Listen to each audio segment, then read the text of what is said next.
Hello and welcome to the Deck Creators Podcast. I'm your host, Anna Frolik. I'm the founder of Wonderland Publishing and the creator of the Oracle of the Magical Fairy Forest.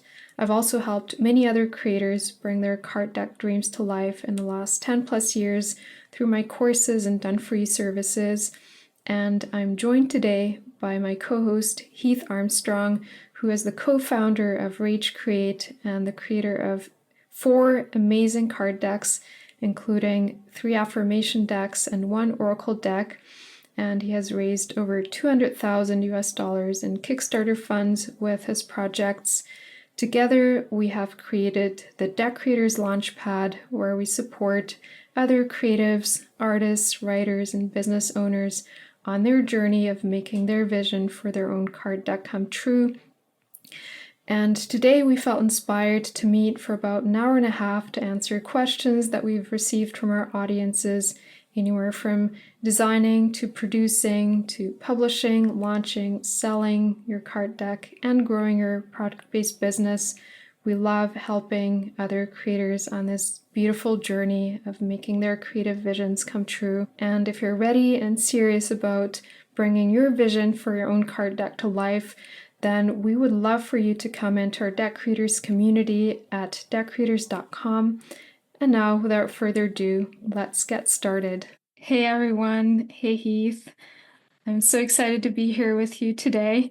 So for those of you who have never seen us together before, we started collaborating about 2 years ago, or is it almost 3 years actually, and we are both deck creators, and we had this idea to create a community, a platform where we support other deck creators on the journey of bringing their decks to life. So creating, launching, and then also card decks. selling card decks, yes. About a week ago, we had the idea to meet to answer some questions from our audience. We have this long list of questions for this Q&A video that we're doing together today. We might end up doing some more later on. And so we're basically just going to pick some questions that we received from our community and also from our audiences from outside our community. We'll just do as many as we can today. And yeah, so I think we'll just randomly start picking some questions. But before we start, Heath, is there anything that you wanted to share? Yeah, I think just that it's important to highlight the amount of work that you have done in the past with the amount of decks that you've created or you've been a part of creating. I mean, almost 10 years now. How many have you been a part of creating? Like 15 of them, maybe 20? Oh, lots And more. lots more. Yeah. Okay. Yeah. And Yeah, it's then, been more like yeah, it's probably more than 60. oh, wow. I didn't even notice that much. That's crazy. So yeah. And of course I've created 4 of my own decks, and I know that you have quite a bit of your own decks as well. So creating card decks is kind of in our blood, and what it has done to, change our lives and put us on completely different paths has been something that I could have never really dreamed of. So it's a really fun process to go through. I don't think that you come across people very often that have made card decks, and I think that every one of us that does make them puts pieces of our soul into them, so they're really magical. And um, yeah, I'm excited to see what kind of questions have come through from those that want to make card decks or are interested in it, because usually it's someone who's really getting a lot of like good messages coming in and has something that they want to create. So I'm just gonna go ahead and pick some questions. I think maybe we'll start with one more around the beginning stages of creating a deck. And so here's one that I got. So someone asked a very general question: where do I start? I have a lot of inspired ideas, but have a hard time materializing them. What tips would you have? I'm just going to ask you, Heath, what tips would you have for someone in the very beginning stages when there's a lot of ideas, but there's maybe a sense of having a hard time really getting started on the creative journey and starting to materialize the ideas into physical form? I think every creative is a little bit different in this approach, but I think at the heart of almost everybody I know who can take ideas and put them into physical form, and it's something that I've been able to do quite a bit, um, over and over. It comes down to the visualization practice of finding what that clear intent is. And I do think we're kind of like human antennas that have massive amounts of ideas coming to us. And if we don't take them ourselves and bring them into physical form, I think those ideas are alive and they might land on somebody else and that person can bring it in because we all are kind of acting as channels. So I mean, we definitely are. Um, and so if you're blessed enough to have so many ideas coming at you, I think then it's a matter of sitting in kind of a silent visual practice and just letting all of those thoughts come out onto the page and finding which one of those little paths is the most exciting for you. Because I think if you really get into it, there's something that's going to make your heart beat a little bit faster. There's something that you kind of leaning more to. And it's even the premise of like closing your eyes and having two options and flipping an imaginary coin. Like usually when you flip a coin, there's always one side that you know intuitively that you want it to land on more. And even if it doesn't land on that side, it can answer your question just from that, like, oh, I kind of wanted it to land on the other one. We should always go with the thing that you wanted, and sometimes it's something that simple that can help lead you there. So I have a lot of different types of practices on this, but at the very baseline, it's just closing my eyes and visualizing the outcome of what my life would be like with, let's just say I have three different card deck ideas. I will think about that. Like I'll put myself in the position of the world that exists if each of those ideas is present separately. So card deck A, I'm like living. Who's talking to me? How does that particular card deck change my life? How does it steer my life in different direction versus card deck B and card deck C? And I think there's always one that feels like it's more of the right timing when I go through that process. And sometimes I do go back and forth between one or two, and then one of them sort of gets a lot more momentum and then goes, and that doesn't always look so clear in the beginning. But um, there is something intuitive with all of us that eventually, if you give it enough silence and visual practices and thought, it will reveal itself as to what wants to come to life the most. And then the inspired action just hits, and that's what happens. So, um, kind of figuring out what's resistance and what the inspired action is and going the route of the inspired action. That's what I would do. I'm curious what your process is. I mean, I know you have the visualization. I mean, we have a whole workshop on it that you've built, so it's really awesome. And yeah, what yours is directly. Yeah, so I think what I would add to that is, I mean, something I've seen, I think maybe with some people in our community as well, and just creative people in general, we tend to have a lot of ideas and sometimes it's hard to choose. But my advice would be like when you really feel it's time to start creating something and realizing maybe, first of all, like when we're really stuck up here in the ideas and a lot of inspiration, like there might be some resistance to actually starting to bring it into the physical and like kind of connecting with that part of you too. Like, what is the fear of, like, what if I choose something, and what is the fear behind maybe choosing the wrong thing? And then also having the courage to simply choose something and also accepting our limitations as human beings. Like we might want to, work on everything at the same time, but it's actually more efficient usually to pick one thing, say, okay, I'm going to fully commit to this, and I'm just going to trust that what I feel intuitively right now is the right thing for me to work on right now. And also, what if there's no right or wrong choice?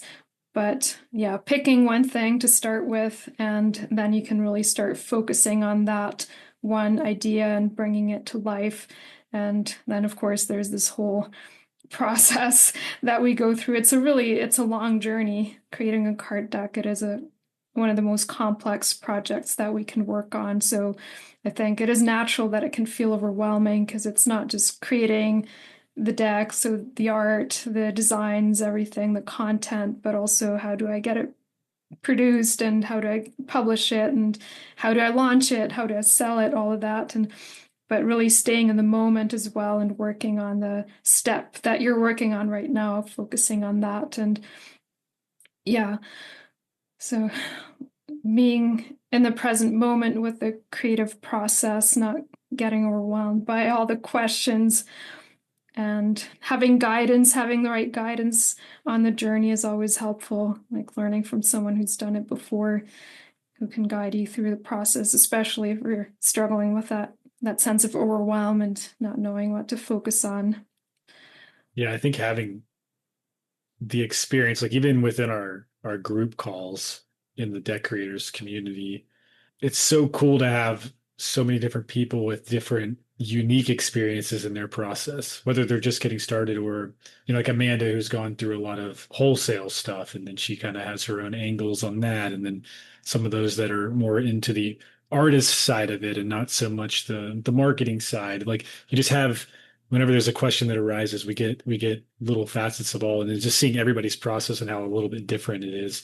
I do think they all kind of start with the same visualization excitement, though, because if you're trying to make something that's forced, where like it doesn't feel good, and you're just doing it because you think it's going to make you a bunch of money or something, but you don't really like doing it, that's not going to work. I mean, eventually you'll either hit burnout or it just won't work in whatever. There's so many ways that it won't work. So I think it's really important to find that the playfulness and the excitement, and then use that to keep your momentum going in each moment, like you were talking about, being present with it and not letting the big picture overwhelm, because there is a lot to work through for sure.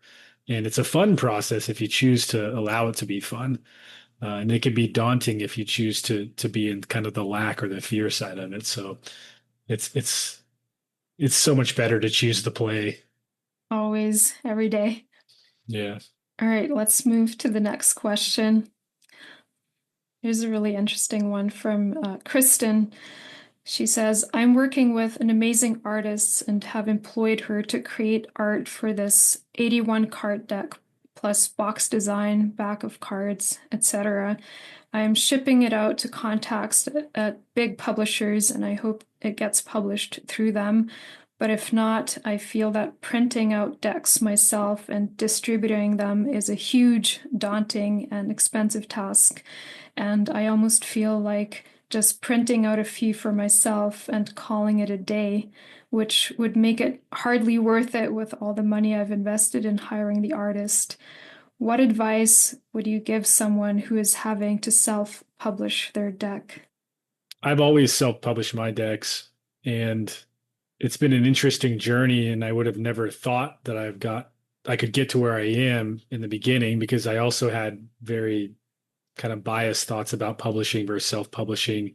Self-publishing seemed like a route that would be really impossible, and I started going to these events called the World Domination Summit. Oddly, it's funny. Chris Gillibo, he's a big, international best-selling writer, and I met an agent there who was a publisher, and I started talking to him a lot about publishing, and he was actually Chris's publisher or his agent, and I asked him that specific question because I was really interested. Like, do you go the route of trying to make proposals and submit to all these different publishers, or do you self-publish? And the internet had been around for a while, but it was really just starting to hit that peak of like internet marketing and self-publishing and stuff like that. And in that moment, my sign was that he told me that, even if you get a publisher to pick up your book or your deck, the best part about that is like, yes, they will print copies and have it available, but he's like, you're still going to have to do all the work to basically sell it. You're still going to have to build that brand out. They oftentimes do very little in that capacity, and you have to be a huge part of that. So if you're going to be doing that anyways, you might as well just self-publish and go with it. So that was the route that I took. And then today, I've been able to have a lot of success with that. But I've also put a massive amount of time and work and energy into learning and continuing to grow over the years. So um, I would say that your mindset of thinking about what you want to be doing and what you don't want to be doing with your time would dictate the answer on this. Because if you really don't want to have to deal with finding the manufacturer, I mean, this is all stuff that we try to make easy in our group because we have the resources for it, but there is a lot of steps. And if you don't want to be in any capacity involved with printing and importing and shipping and setting up fulfillment and shipping out orders. Like the publishing route, if you can get a publisher to pick you up, is amazing. And there are really great publishers out there. It's specific to card decks that could help drop you into distribution lines, and you can kind of just focus all of your energy on that. Like everything hard there is taken care of, and I'm just going to work on maybe finding some YouTubers to feature my deck, or finding stores that might want to carry it in distribution lines, or whatever batching tasks that you can do to promote yourself. But on the other hand, like it's not really that complicated to print a run of say 500 card decks. And then if you're going to be doing those things anyways, like marketing and selling, like if you don't mind putting the energy into doing fulfillment or shipping out some packages yourself, or at least talking with the fulfillment company that's helping you ship packages, then the self-publishing route can be really, really fun and open too. So I think that they can both be big wins. For me, I definitely chose self-publishing, and I'm glad that I made that choice. But I know a lot of really awesome decks that I have that are published by, places like Hay House or other publishers that I would never have unless it was in their distribution line. So I love all of that too, if that makes sense. Yeah, absolutely. And yeah, I mean, we both have really always chosen the self-publishing path, and there are a lot of advantages to it. But I think, but I might just want to add a few things about the difference between traditional publishing and self-publishing, and then getting back to the question. So yeah, it's basically two totally different paths. The advantage to getting picked up by a traditional publisher, especially if you can get into like if you can get your deck published by one of the bigger publishers, they have a huge network of distributors and contacts and everything, the whole system already built, so you don't have to worry about doing any of that. They have their designers, their editors, their manufacturers, and then the whole marketing system set up. And so if you don't want to worry about doing any of that yourself, that could be a good way for you to go. You'll also, especially with a bigger publisher, you'll tend to get more exposure for sure. And so if you mainly want to focus on getting more exposure and just, being more visible worldwide, globally, getting your decks into stores worldwide, all of that, then yeah, that could definitely be a way to go. Now, also, they'll pay for the printing and all of that. And so even though you've already invested a lot in working with an artist, it could still maybe make the cost of producing the deck and then getting it distributed, all of that, a bit more affordable for you in the long run. Now, the downsides of getting published traditionally, you won't really get paid much. So this is something that some people know and some people don't know, but you'll definitely make a fraction per sale compared to if you're selling the deck yourself, then you get to keep all of your profits. So yeah, you might make like $1 per deck or something. And then also, you don't really have as much control over the creative process if that's important to you. So if you want to publish your deck the way you've created it with the exact art, the exact design, the writing, not having that heavily edited, then self-publishing is definitely a better way to do it because you're really in control of the process and you keep all your rights, and no one's going to come in and tell you, you got to change this, we got to change this, and then all of a sudden you don't even recognize your own work anymore. That can happen. It's not always going to be like that, but it's just something to keep in mind. If that's important to you, then self-publishing is definitely the better way to do it. And yeah, other than that, just the question about like how to make it worthwhile if you've already invested so much. I think there's a bit of a mindset shift that I would suggest here too. Like instead of worrying about what it's costing you or what your putting in financially, also looking at the potential return on investment. That's basically what you want to focus on for the next steps. So, and that's going to be different for everyone. Let's say you already have an established audience that, you're regularly talking to, you have an engaged audience, you have an email list, you have a social media presence, whatever it is, and maybe you have a few thousands or 10,000.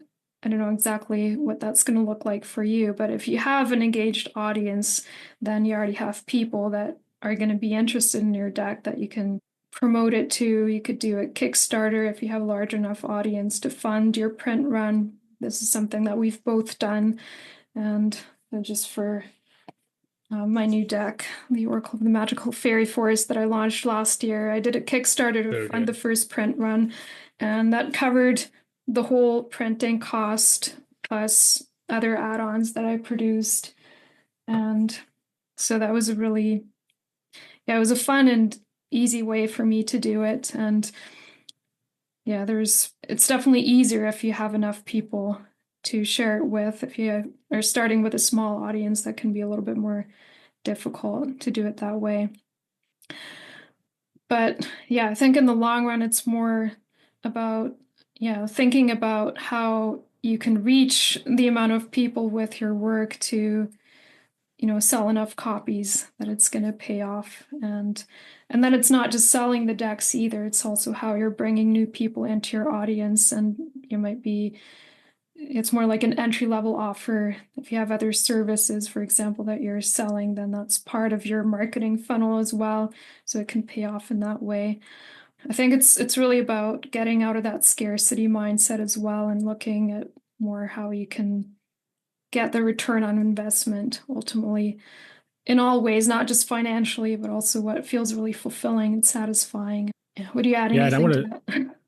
Yeah, I just want to make a comment on like if you do go a crowdfunding route, when we're talking about having like a large enough audience to fund a deck, it's really not that many people. Like you could in theory raise $5,000 to make your first print run with just 60 to 70 people. When you break down the different reward tiers based on what packages you're offering to give people. So it's not insanely big, it's totally doable. And that's where I started in 2017. When I launched my first deck, I was able to raise around $8,000 for that. And then I know Anna just did hers, her first Kickstarter, and you were at like what, 8?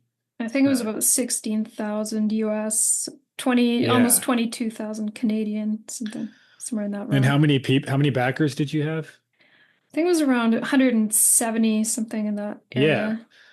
Yeah. So I think it's good to like focus on how many people can you get to back it, because then it doesn't seem such a big number, So,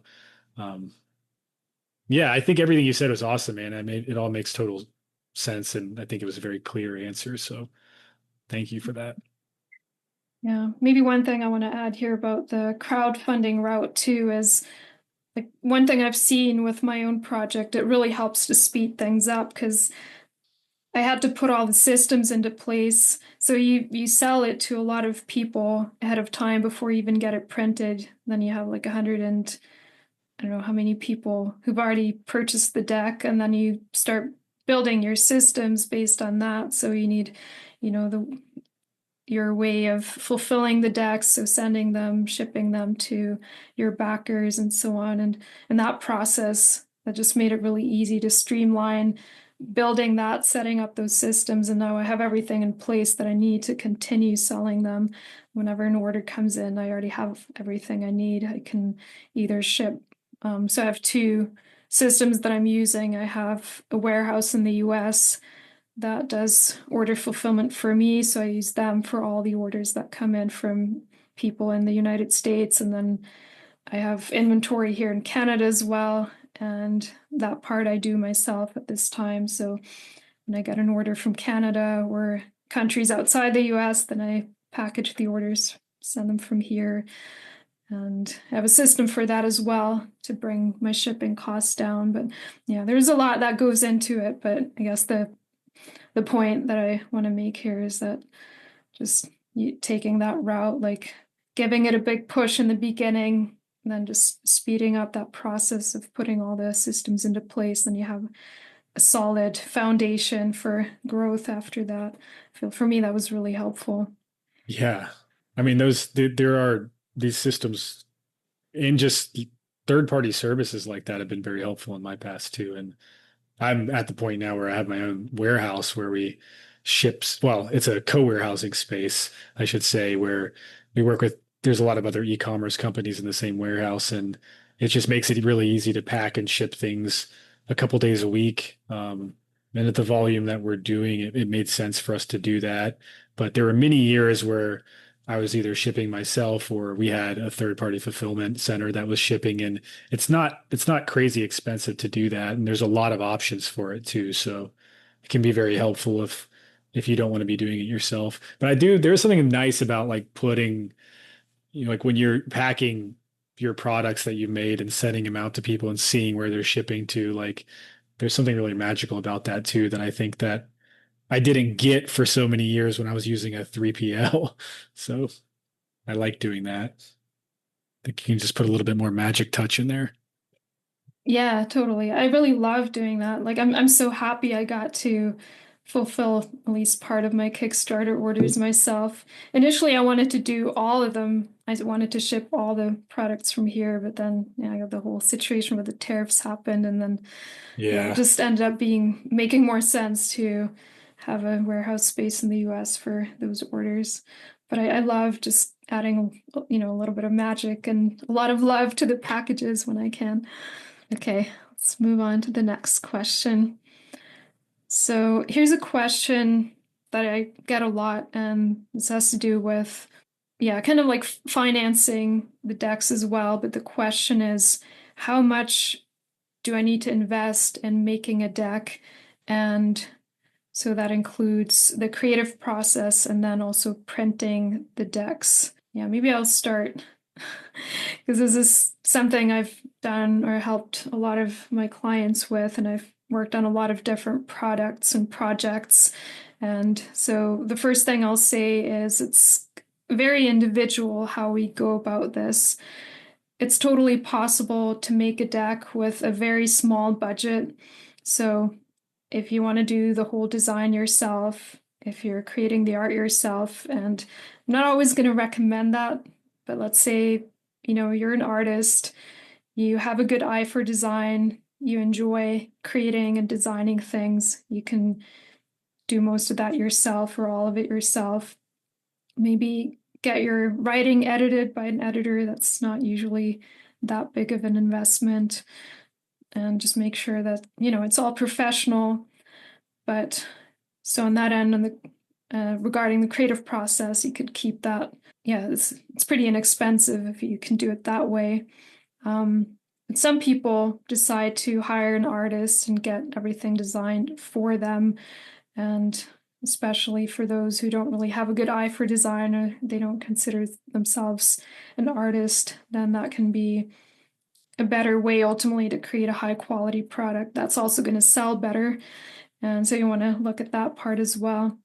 Then with printing, it's the same thing. So there are different printing options available. You can either print on demand, which means there are companies that will print the deck for you starting at just one copy, or you can get 10 produced at a time, or maybe a larger quantity. The more you print at a time, the lower your cost per item will be. So that's something to keep in mind. But there are people I know, and for example, quite a few sellers on Etsy that do that will just put the listing up. When they get an order, they place the order, they forward it to their printing company, print on demand company. They produce it, ship it to the customer. And so that's a really inexpensive way to do it in terms of not needing to invest much up front. Now, what Heath and I usually do is, and I've done the print on demand as well, but nowadays when we have larger audiences and we produce more decks at a time. So this one, for example, I got a little over 500 printed for the first print run.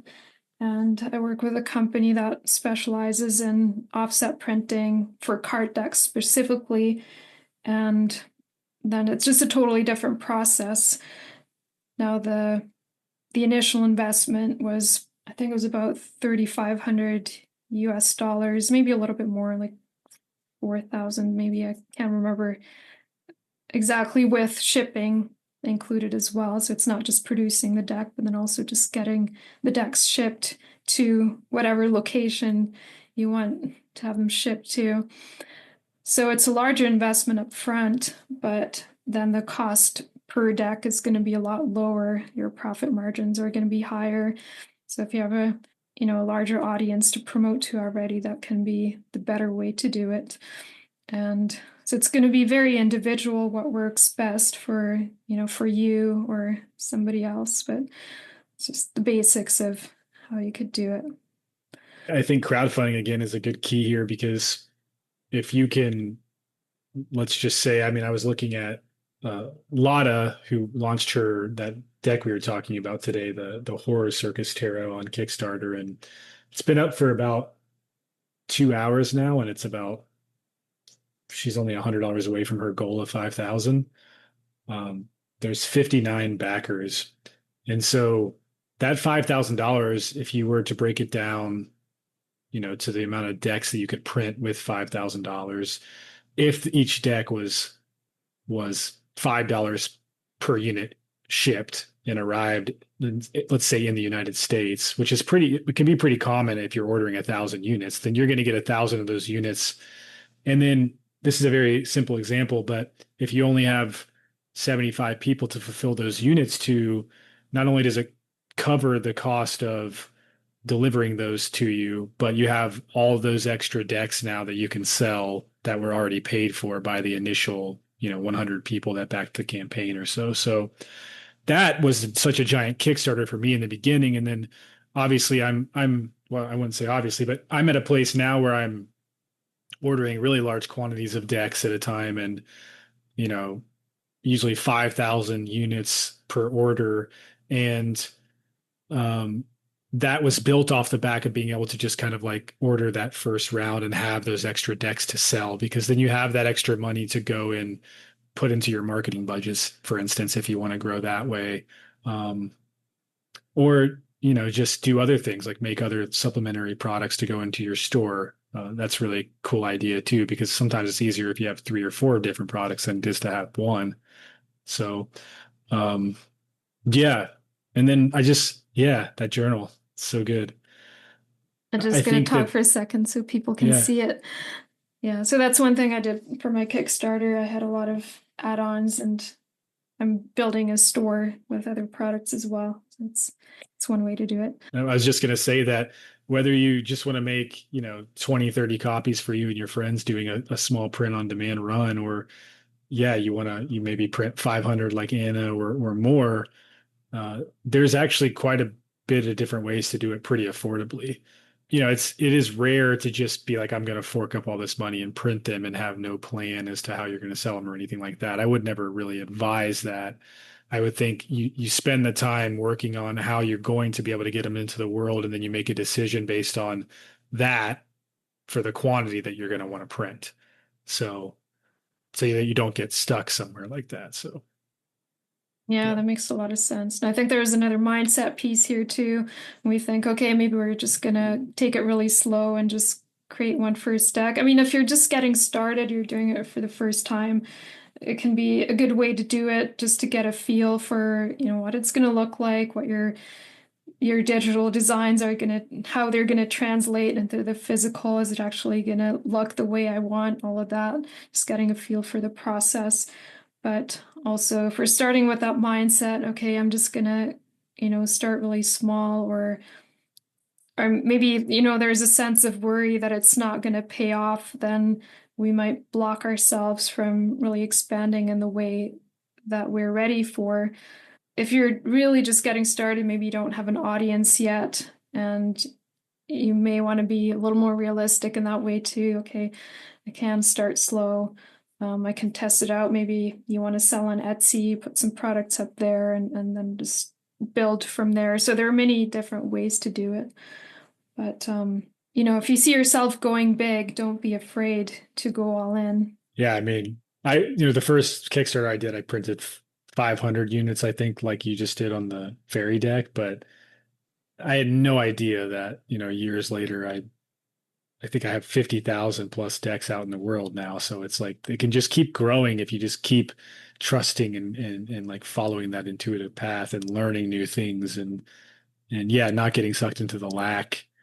Um, it's a really fun journey. It really is. Next question. This one's about printing as well. So somebody's asking about printing in Canada specifically. This creator, I imagine, lives in Canada and wants to support local Canadian printers versus or instead of printing in China. And so the question has to do with the printing cost for like the investment for printing in Canada versus in China, of course. For printing in the Western world, the cost per deck is going to be higher. Even if you print, 500 or 1,000 copies, the difference is going to be massive. And so how do you do that? And how do you still have the profit margin you need, to make it sustainable?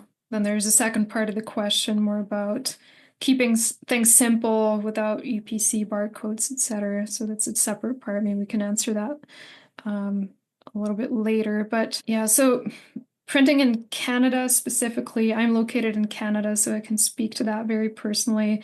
It's been the most challenging thing for me to find printers specifically in Canada. I have found a couple that I think weren't around when I first got started on this journey. There are a couple deck printers that do produce in Canada.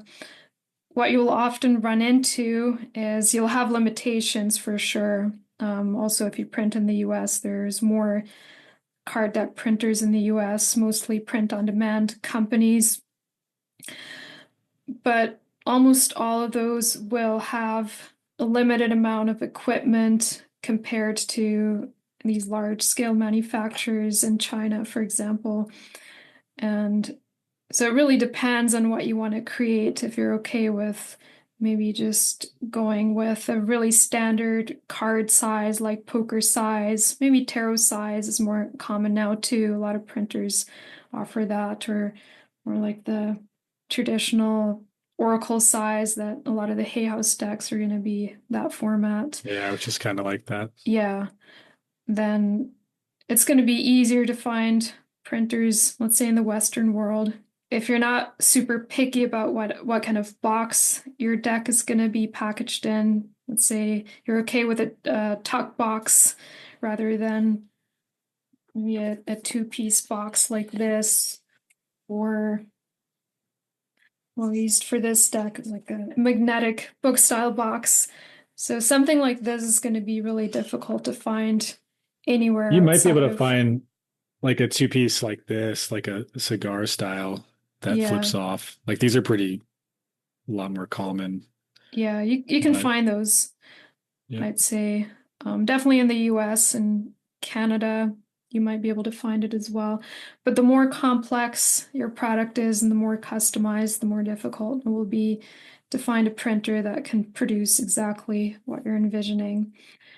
So if you have that amount of flexibility, and let's say you haven't really started working on the deck yet, you haven't really designed anything yet, then I would suggest as a first step to actually go and look for printers in Canada, maybe contact a few. So there's a couple that specialize in card decks or that do specifically offer card decks. Then there might be local printers that can customize something for you.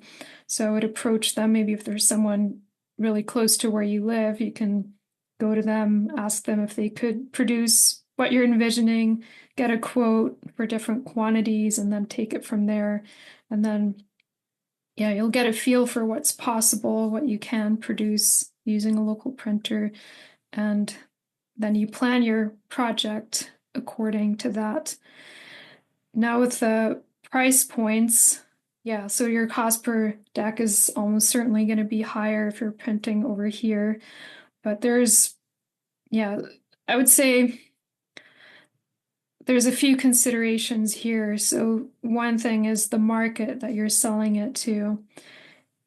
You probably won't be selling on Amazon to, huge mass market with this production process, but let's say you're approaching local businesses, markets, more like audiences that are interested in handmade products or local products, then you can package it more as let's say, a premium product, or just speaking to that audience of people who are going to be okay and willing to support local creators and pay a bit more for that. Mm-hmm. So it's not just, you're not necessarily going to be pricing your deck like a Hay House deck, but it's a more premium exclusive product that people are going to pay more for.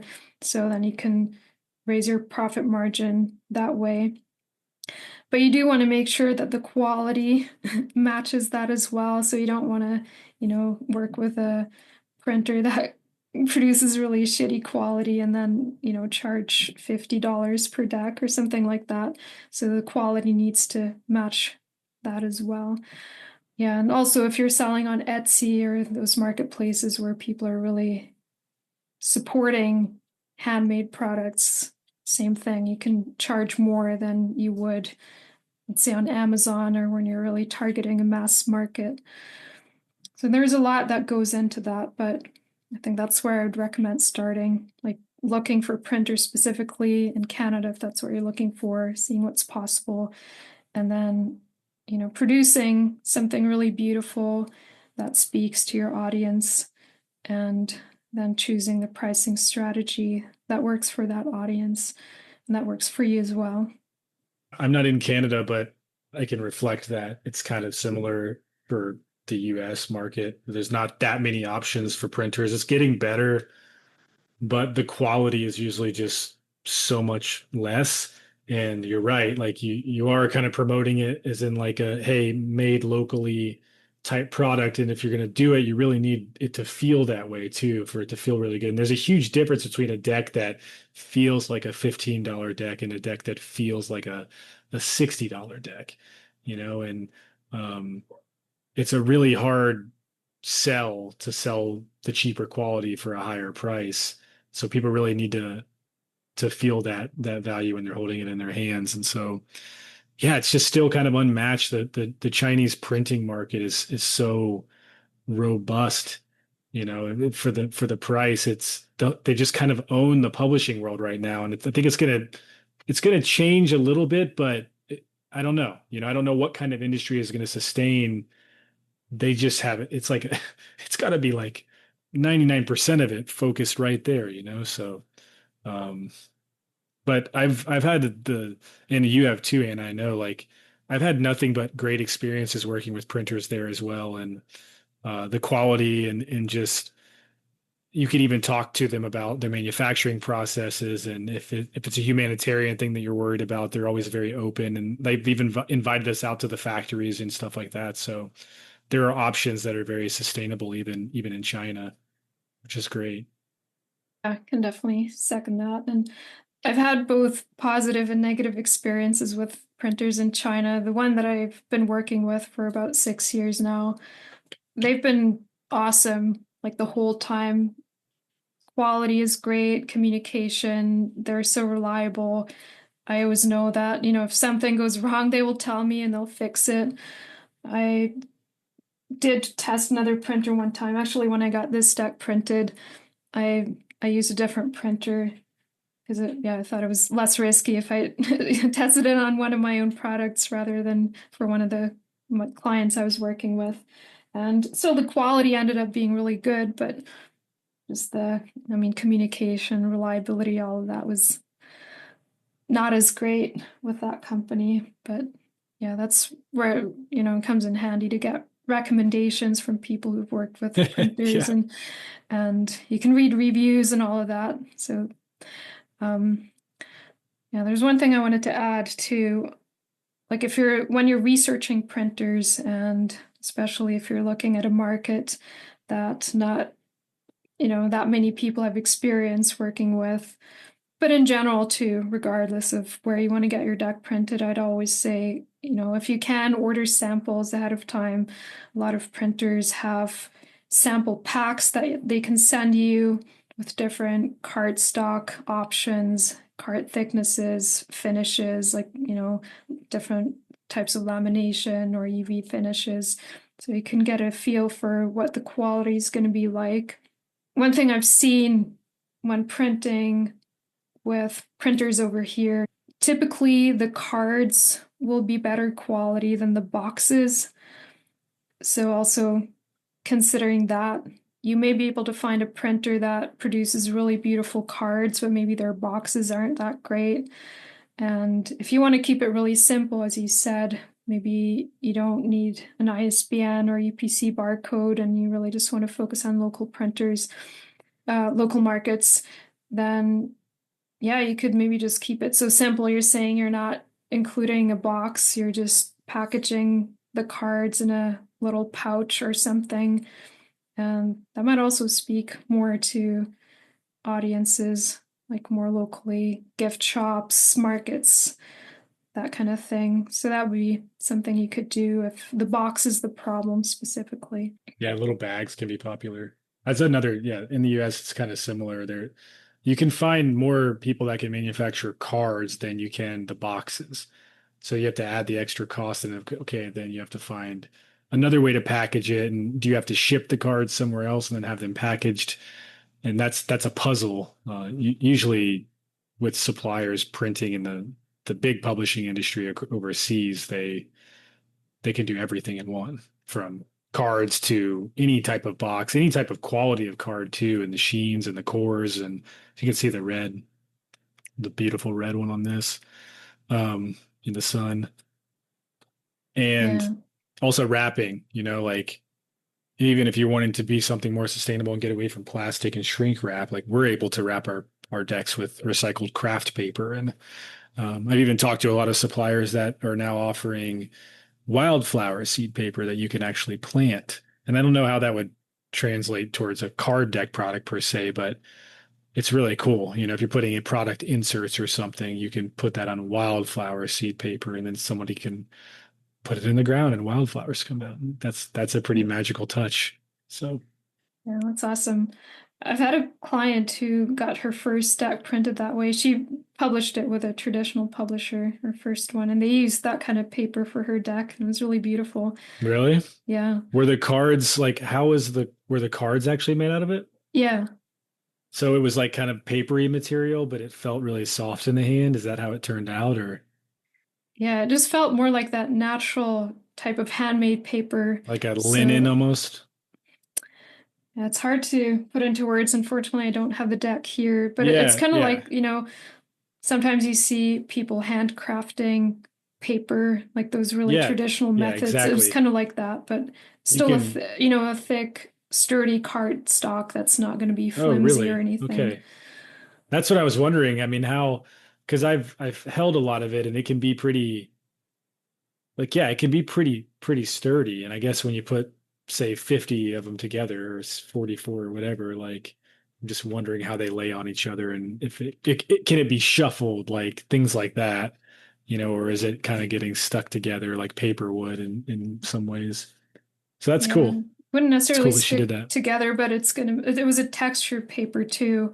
Yeah. And they kind of made it look like that I don't know, maybe you're talking about something else when you're talking about wildflower paper, but little flowers almost, they printed that on the cardstock so it wasn't actual flowers inside the paper, but it created that look that just made it Yeah. look like something really, yeah, it was really pretty.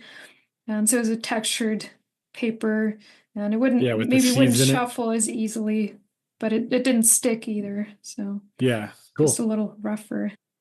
Okay, so next question, very simple. You have your deck ready. What are the next steps to print and publish it? So this is a pretty general question, and we could probably talk about this for a whole hour, but I'll let you start, Heath, with this one. Yeah, we've already covered some of this as well. Um, it's not really linear. Like if you're at a point where you've designed your deck and you have the copy content for your deck and you have your design files, and then the steps for printing and publishing specifically are really just going through the path of getting samples and making sure that the samples are good before you actually do your print run. But if we're taking into account selling and marketing, like there's so many other steps involved there with getting the samples and then taking the pictures and getting them up on your websites, and maybe you're doing a crowdfunding campaign. Um, in my world, there's a lot of that stuff going on at the same time that we're developing the card deck. And by the time I get maybe 20 cards done, I go to start working on a box design so I can get marketing images for that. And then I'm also going to contact my suppliers and see if I can start getting samples made, even if I don't have all the cards done. So I'll print like doubles of the cards that I do have done to make a full deck, get different samples of different card stocks, different finishes, whether you want a matte finish or a gloss finish or a UV matte or like a linen, kind of poker style card core or German, blue core or whatever it may be. We have a lot of different options of card stock that you can use. I like to print it in several different ones, not just the cards, but also the boxes so that I can compare the features that I actually want when I go to do the final print run. I'll even go sometimes as far as to designing two different box templates to fit, let's say, a magnetic flip out box like you showed earlier, Anna, or just like the traditional kind of two-piece box that I've been using in some of my decks. And yeah, I go through that process. And I think one of the most fun parts of the whole process is getting those first samples. So then the samples arrive and I'm playing with it and I'm choosing, like, a lot of times you're going to want to change quite a bit based on the samples. Maybe sometimes it's perfect. The more you do it, the better you'll get on the samples to them being almost, right dialed in. But I will take a lot of time playing with those, and then I'll move into creating all the marketing material and stuff with the sample decks if they're good enough, just getting some box shots. And with AI, you can do so much marketing. You can do so many marketing mock-ups now that you don't have to do the traditional, putting your box in the light box and taking photos and stuff. It's kind of changing a little bit there. I'm fascinated to see where that goes, but yeah, and then once I'm done with the samples and I'm totally sure, I will have the manufacturer actually print another digital sample. So I guess we should clarify on that. When you're doing the samples, usually it's printed digitally. It's not actual screen print, like full. So the colors are going to vary a little bit because they're printing them digitally, but it's good enough to where it's going to almost look exactly like the final product. It's just not going to be as bright and beautiful. And so I'll have them print one more digital print because they can do that without having to set up their machines to do a run. Like when they set the machines up to do the real printing run, it costs time and money. And so like if you want them to print one deck that way, they usually will not do that unless you want to pay them, like $600 or whatever to set the machine up. And that's not going to be worth the one sample deck that you're going to get. So once I have the digital sample, I'll have them print one more digital sample, and then basically record a video going through all the cards, showing me the box. If I have the time, I'll actually just have them ship it to me. It takes about a week DHL from overseas. Doesn't cost that much money to get one deck shipped over. And then when I finalize that, I move into the final print run. So I think I'm trying to specifically not talk about marketing and launch because we did a little bit of that earlier. But if I'm just going through the process of having my content and design done and then printing, I think it can be as simple as that. You're just getting samples and making sure the samples are good. I think there's going to be a choice in your manufacturing process, which you might be asking about. Who do you manufacture with? And we have all of those answers within our community. We have spreadsheets of all these different manufacturing options, with whether it be print on demand or overseas, and people that we have worked with personally, people that we know other people have worked with, specific features for each type of manufacturer and what they kind of offer. um, the types of products that they can print. So a lot of that hard stuff that I remember not understanding any of when I first made my first deck, it's not that complicated when you have the resources like that. So that's probably as simple as I'm going to keep it for now. I'm sure you have some to add. I think just maybe compared to the process that you're describing, I would typically keep it a little bit more simple, especially, having worked with a lot of clients to help them create their card decks. Yeah, like not everyone's going to have a budget for, producing this many samples ahead of time. So usually we'll try to make the product as final as possible. So this is what we want it to look like. And then we can get a sample printed if we want to. But even if we don't, like a lot of my clients didn't get samples printed. And just based on the experience of working with that printer over and over again, I knew, okay, this is what I see on my screen. This is what it's Yeah. going to look like. And so this is what I did with my deck as well. I just got one sample printed. Like I just had the almost final version. There were some little adjustments that I made, especially inside the guidebook. But so this is the actual finished version from the Kickstarter. But my goal usually is if I print a sample, I want it to be as final as possible. And I just want to confirm that it really looks the way I want it to.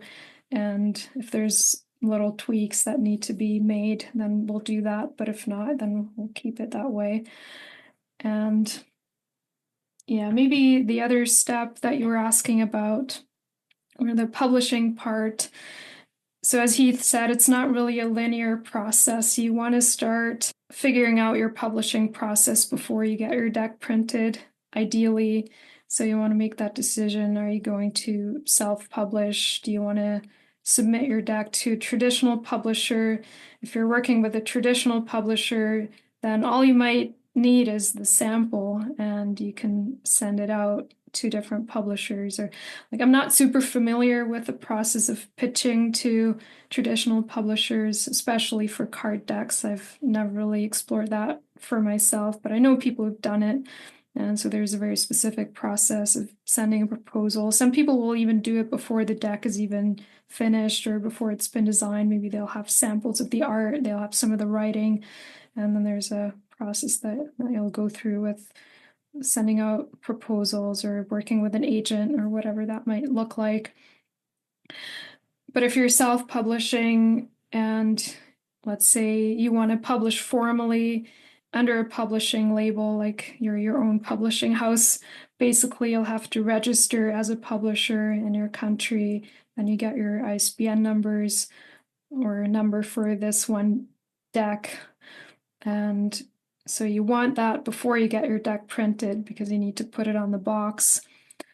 And if you are, depending on the route that you're taking and where you want to sell your deck, let's say maybe you don't want to get it into retail stores immediately, you don't want to sell it on Amazon, maybe you just want to sell it on Etsy and your own online store on Shopify or whatever, then you don't really need the UPC barcodes. So you could skip that if you want to, and then maybe later add it when you do the next print run. But these are just things that you want to figure out and decide on before you print your deck. And yeah, and then there's a lot that goes into launching and marketing. I think we're not going to go into that too much right now, but there are definitely certain parts that you'll want to start working on ideally long before you get the deck printed, especially if you're doing a Kickstarter or a crowdfunding campaign. You want to start building your audience ahead of time. Again, especially if you don't have an established audience yet, that's going to be even more important, things like that. But that's going to be very unique for every single person. So can't give you like super general answer here that will work for everyone. It'll be more customized for every single creator.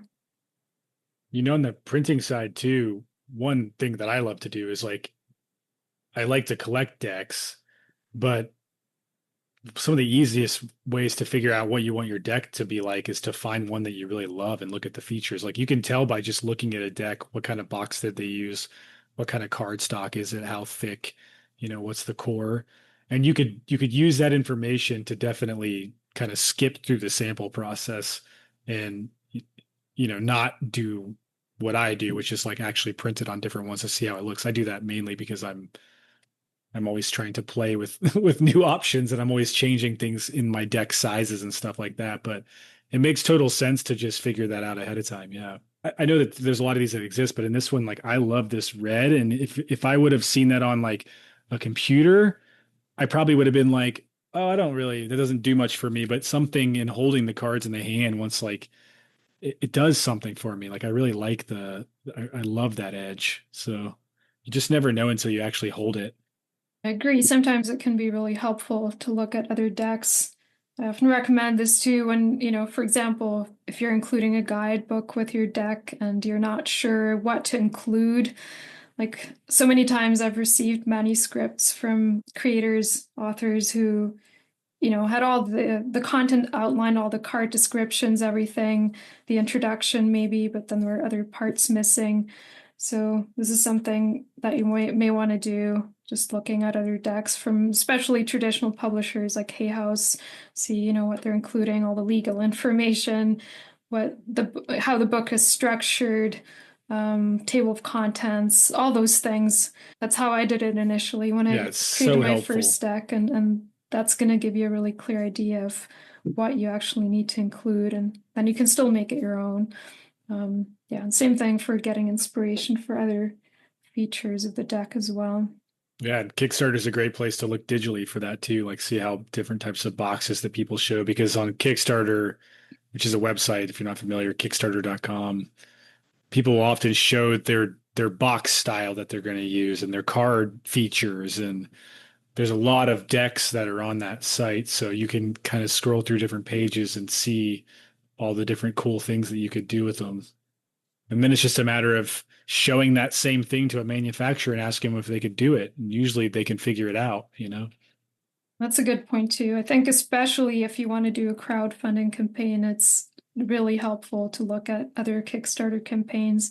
Like I did a lot of that before I launched my Kickstarter, and I'd already received so much advice from Heath and Jason, who had done quite a few Kickstarters before, but then just looking at different campaigns, how they're set up. Because again, you're speaking to a very specific audience when you're launching a deck on Kickstarter. Different things speak to different people, and you'll see what's popular there and how people set up their campaigns, and especially looking at successful campaigns and maybe also at some that didn't, that failed, and getting a sense of, what might be the reason for that. But there's a lot that goes into that. It's, there are great decks that don't get funded for other reasons, not just because, they might be perfect, beautiful, and there can be other reasons why decks don't get funded. But yeah, I think that's something maybe we can go into another time. Okay, so I think I'm through my list of questions that I received from people in my audience. Maybe I'm just gonna use the random number generator to get one more random question. Just gonna hit the generate button, and it's number 83.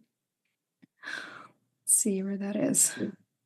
Is that thing digital? Like, Yeah, it's pretty cool. this is a website that I'm using. You could also use Siri, or like there's so many ways you could do it. Number 83. We have hundreds of questions. That's funny. So number 83. So this is a really cool one. How do I make sure I'm charging enough to keep my project sustainable after my Kickstarter campaign? It's a very specific question. So we've already talked about pricing a little bit, but this is not just about the Kickstarter campaign itself, but how to price the deck to make your project sustainable in the long run.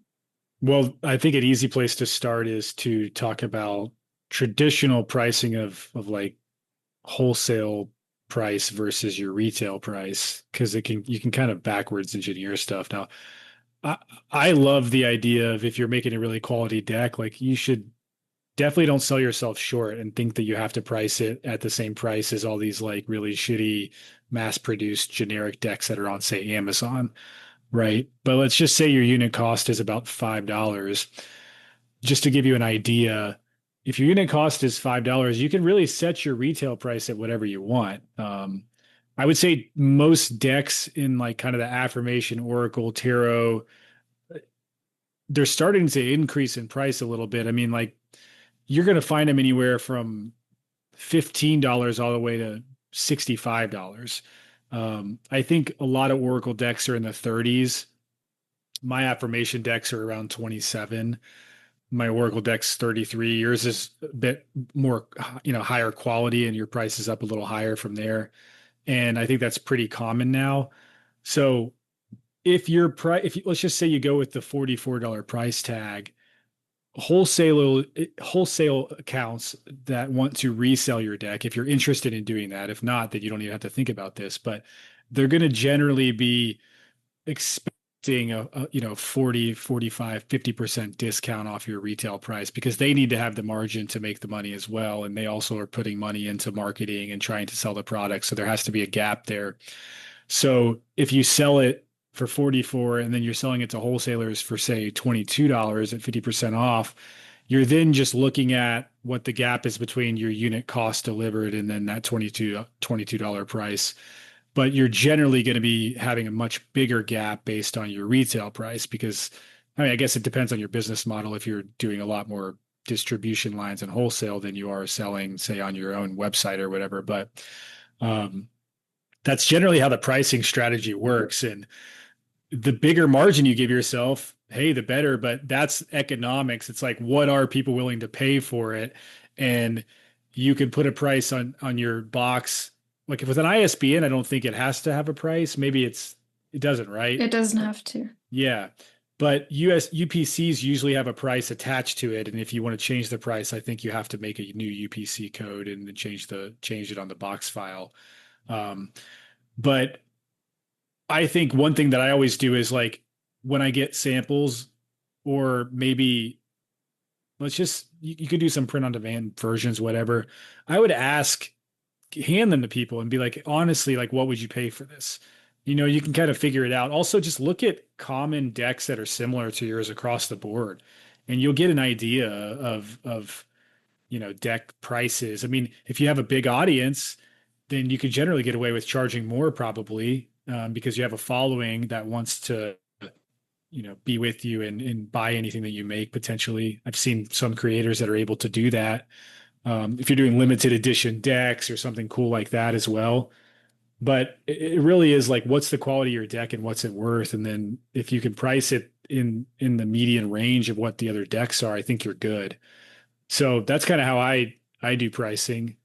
I found a kind of a sweet spot. We actually did a higher, like most affirmation decks are usually really inexpensive. They're like $15. And with our company, we actually went to a more premium price point and we did a more premium product, and it's always been a pretty great seller.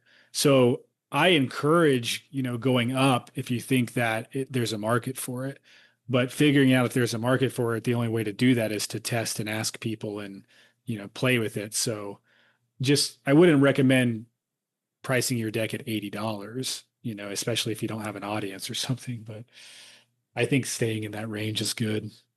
It's like a ever growing gap, don't you think, Anna? Like the price of decks these days. The market has definitely changed. I think also just right now with all the inflation that's happening everywhere, like it's affecting everyone, and production cost is going up, and like the cost of living is going up, and all those things. So, like I'm charging more now too for my decks than I did in the beginning, and I need to Yeah. because I need to make it sustainable.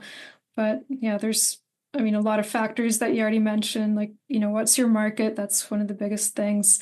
What are people ready to pay for your product?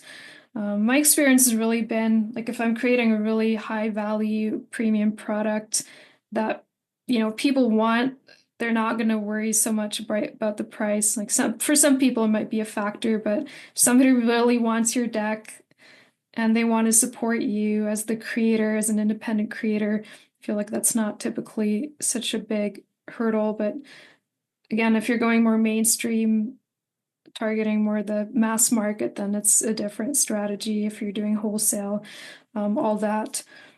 So yeah, that is like part of also like considering the pricing, what people are willing to pay for it, or what retailers are willing to invest. But yeah, then the other thing is, I think you touched on it too, Heath. Like you need to make sure that your profit margin is high enough, not just to cover all your costs, but also, that includes paying yourself and any other business expenses that you might have, taxes. I mean, there's so many things that you need to consider. Another thing, I think that you didn't mention yet, Heath, is how much do I need to put aside to get more decks printed when I run out? Like, and you need to be able to keep your production going as well. Yeah. That's a really big one. And I think that's one of the most challenging ones too. We both have other income streams as well, that can help with that part, and especially in the beginning, like you're gonna need funding from other sources as well till you really get to a place where it's that just selling products is sustainable. And that, again, that's going to be different for everyone. And then just considering that we're independent creators, we're not Hay House or, one of those big publishers. They have a totally different business model, totally different system, and we shouldn't, I think, compare ourselves to those kinds of companies too much. Yeah, it's just very, very different how that works for them financially versus what we're doing as smaller independent creators. Yeah, I would say And independent creators usually can price their deck a bit higher, right? And absolutely. if it's a big publishing house, I don't usually pay attention to the pricing on those decks, but it is the most important thing is like sustainable in the question. Like that's the key word. It's really hard. Like there's a lot that goes into this. And it's the difference of like, am I doing this as a hobby or as a supplement to increasing a business that I already have, or like maybe I have a coaching practice and I'm using this deck as a tool to increase my services. Like there's so many different ways that a deck can open up opportunities for you to bring more money in than just the person paying for the deck itself. So there's a lot of that to keep in mind as well. But from the budgeting perspective of yeah, how do I make this sustainable? If you're just talking about like selling decks and being able to raise enough money from those proceeds to print more decks, you need to have probably at least a 5x, 6x margin in there from what your unit cost is. Because, yeah, you want to be able to take some of that money and put it aside. You want to be able to use some of the money for marketing. You're going to have to do things that are unexpected along the way. Like there are going to be other costs that you don't see. And that's just kind of all part of creating a business if that's the goal. So, yeah, I think figuring out what like mostly all these questions that we've talked about today, it's like going back to that very first question of like, what is your intent with the project and what's your vision will help you answer all of these other questions along the way and pick the right thing for you. Because it really is a giant rainbow for everyone. I mean, there's so many different ways to do this. It's, it's expansive and it's also challenging for sure.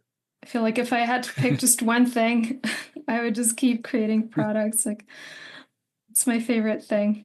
Card It's decks, especially. It's such a cool thing. And all the decks of people that are like inside the deck creators community, like there's so many cool projects.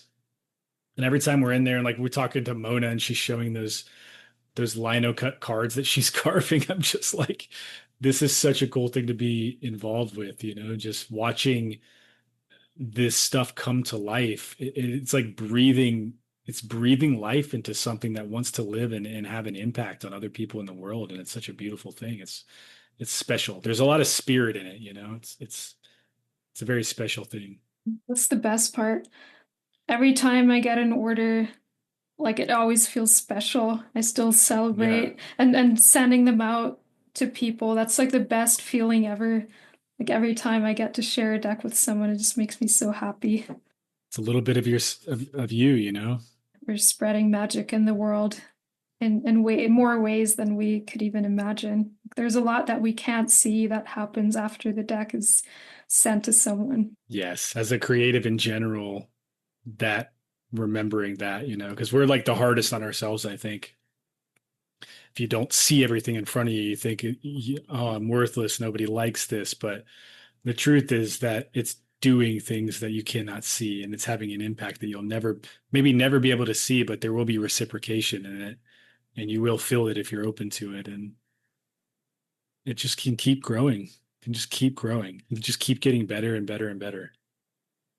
I think we gotta start wrapping up for today. This was so much fun. I mean, we only just touched the very surface tip of the iceberg. I feel like there's so many more questions we could answer. I'm thinking maybe we can do another one sometime soon. And if you're ready to take the next step and you're really serious about making a deck, and whether you're just getting started or you've already created a deck and you're ready to take it to the next level, expand your sales and your exposure, your business, then we would love for you to come into our deck creators community. You can go to deckcreators.com and find all the information about what we're doing there. And it's like a little family over there. Yeah, it's a really beautiful, supportive space. Put a lot of love into it. Yeah, so we'll share all the information in the description below as well. And I'm sure we'll be back with a lot more soon. Thank you so much for being here with me today, Heath. I really enjoyed this little Q&A session that we did, and there's just so many good questions. Very inspiring. Yes. Yeah, I appreciate it. I can't wait to do it again. I mean, it's constant constant learning from our side too. And like every time we go through one of these questions, I really start to rethink and I learn something. Like, there's several things that you said today that I was like, huh, that's interesting. When we were in our community yesterday and Joy was uploading her sample cards and having an issue with the resolution. And there was one thing I learned because I've been in graphics and I've done art stuff since I was a kid, but I never realized the correlation between the dimension of the resolution of a card and the dots per inch. I never realized that there was a very simple equation there that can correlate to tell you if you have the right size or not amongst the two. And I felt like a total donkey when I was like, oh my gosh, like that's how that works, even though I understood the two separately forever. So I learned something every single day and it's cool. But yeah, that one actually, I got a really surprising answer for why that happened. I recorded a screen share explaining how to do it. Sweet. It was I haven't watched it actually yet. it was actually a glitch in Adobe Express that I ended up running into. I tested it for myself and I saw what actually happened. I haven't uploaded it yet, but Gotcha. Yeah. But I love being able to help creators with those very specific things, because that's the kind of support that we can really offer inside the community, like very specialized, personalized support for your project, and just love doing that. All right. Thank you so much, everyone, and we look forward to being back again soon.